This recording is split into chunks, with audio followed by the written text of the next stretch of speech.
Qu'est-ce qu'un gel successoral? Le gel successoral est une stratégie populaire utilisée par les propriétaires d'entreprises et les particuliers plus aisés qui planifient leur succession. Il vous permet de reporter l'impôt sur la croissance future de votre entreprise ou de votre portefeuille de placement aux prochaines générations de votre famille, de plafonner l'impôt à payer à votre décès et éventuellement de fractionner votre revenu avec vos enfants en cours de route. Un gel successoral pourrait-il être utile pour votre famille? Regardons ça de plus près.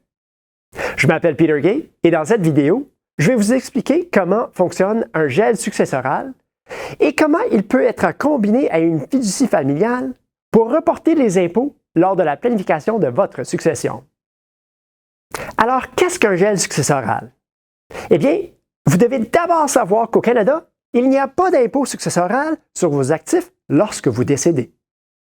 Au fin de l'impôt, vous êtes réputé avoir vendu tous vos biens juste avant votre décès. Le gouvernement perçoit alors l'impôt sur la croissance de la valeur de ses actifs. Pour la plupart des couples, cela se produit généralement au moment du décès du conjoint survivant.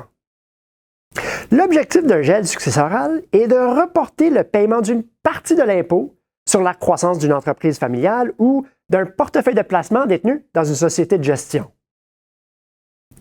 Une fois que vous savez que vous avez plus d'argent que vous n'en aurez besoin pour prendre votre retraite confortablement, vous pouvez geler la valeur actuelle de votre entreprise ou de votre portefeuille et transférer la croissance future à vos enfants ou même petits-enfants.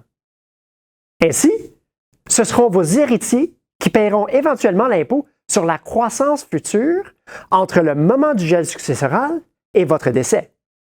Cela permet à la famille de reporter l'impôt sur cette portion pendant de nombreuses années.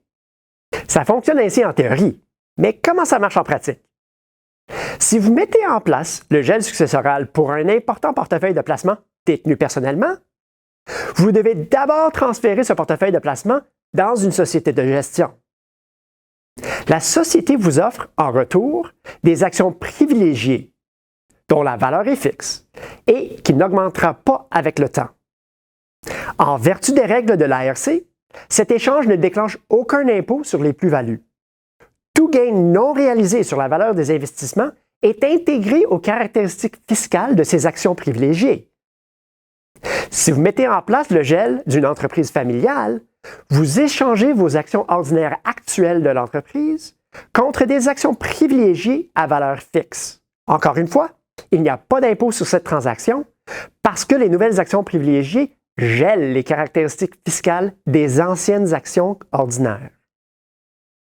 Un autre attribut crucial des actions privilégiées est qu'elles conserveront tous les droits de vote de la société. Cela garantit que vous gardez le contrôle de la société. Dans les deux cas, en même temps que les nouvelles actions privilégiées sont émises, de nouvelles actions ordinaires de la société d'une valeur nominale sont émises à vos enfants.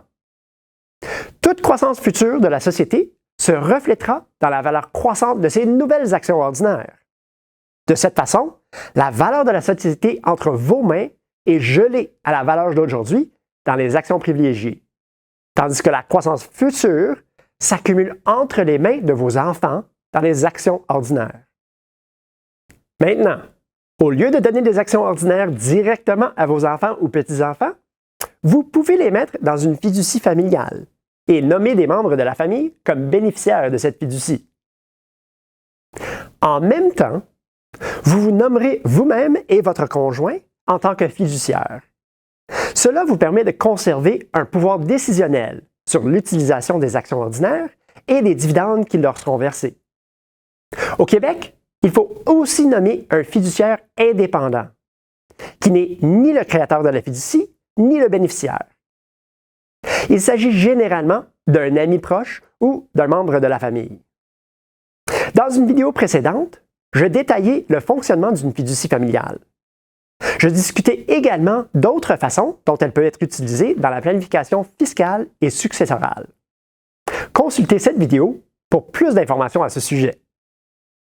L'utilisation d'une fiducie familiale dans le cadre d'un gel successoral vous donne plus de souplesse que de donner les nouvelles actions ordinaires de votre société directement aux membres de la famille.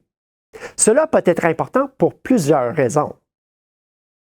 Lorsque vous donnez des actions à une personne, vous ne pouvez pas facilement les reprendre. Vous êtes peut-être inquiet au sujet des habitudes de dépenses de l'un de vos enfants, ou vous craignez que le conjoint de l'un de vos enfants prenne le contrôle des actions si leur mariage échoue. En vous nommant ainsi que votre conjointe comme bénéficiaire, vous pouvez dénouer la structure si jamais les choses ne se déroulent pas comme prévu. Placer les actions ordinaires dans une fiducie vous donne également plus de contrôle sur la façon dont les dividendes peuvent être transférés de la société aux bénéficiaires et peut également protéger les actions des créanciers. Au Canada, une fiducie est traitée comme si elle vendait tous ses biens tous les 21 ans, ce qui déclenche l'impôt sur les gains en capital. Cependant, après votre décès, la fiducie familiale peut être dissoute et les actions distribuées aux enfants ou petits-enfants. Cela a pour effet d'étendre le report de l'impôt sur les plus-values. C'est une bonne raison de ne pas mettre en place un gel successoral trop tôt, par contre. Vous voulez être raisonnablement certain que vous serez décédé avant que la fiducie n'atteigne son 21e anniversaire. Voyons maintenant un exemple simple de la façon dont un gel successoral et une fiducie familiale fonctionnent ensemble pour reporter les impôts. Jean et Louise ont tous deux 75 ans et sont copropriétaires d'une société de gestion. Ils ont eu du succès et la société a une valeur actuelle d'environ 6 millions de dollars dans un portefeuille d'investissement. En supposant que le premier conjoint décédé laisse les actions de la société de gestion à l'autre conjoint, Jean et Louise auront un passif de gain en capital d'environ 2 millions de dollars, basé sur la valeur actuelle des actions. Cependant, la croissance au cours des 20 prochaines années pourrait facilement doubler cette facture fiscale lorsque le dernier conjoint survivant décède. Le couple décide donc de créer une fiducie familiale en nommant leurs 2 enfants comme bénéficiaires. Ils mettent en œuvre un gel successoral, bloquant la valeur de la société d'investissement entre leurs mains à son niveau actuel, ainsi que le gain de 2 millions de dollars. Ils conservent le contrôle de la société par les votes attachés à leurs nouvelles actions privilégiées. De nouvelles actions ordinaires, sans droit de vote, sont émises à la fiducie familiale, où la croissance future de la valeur ainsi que le passif des gains en capital reviennent à la fiducie. Au décès du dernier conjoint survivant, le gain de 2 millions de dollars sur les actions privilégiées est imposé.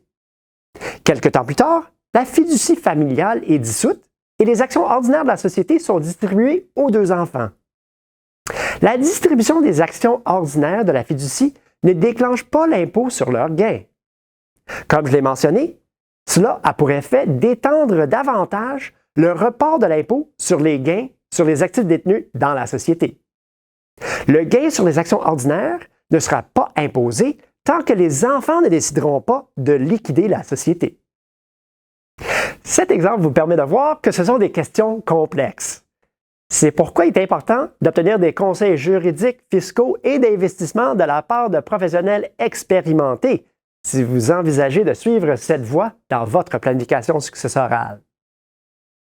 Si vous avez des commentaires ou des questions sur l'utilisation d'un gel successoral avec une fiducie familiale, faites-nous en part ci-dessous. Je suis Peter Gay, gestionnaire de portefeuille chez PWL Capital à Montréal.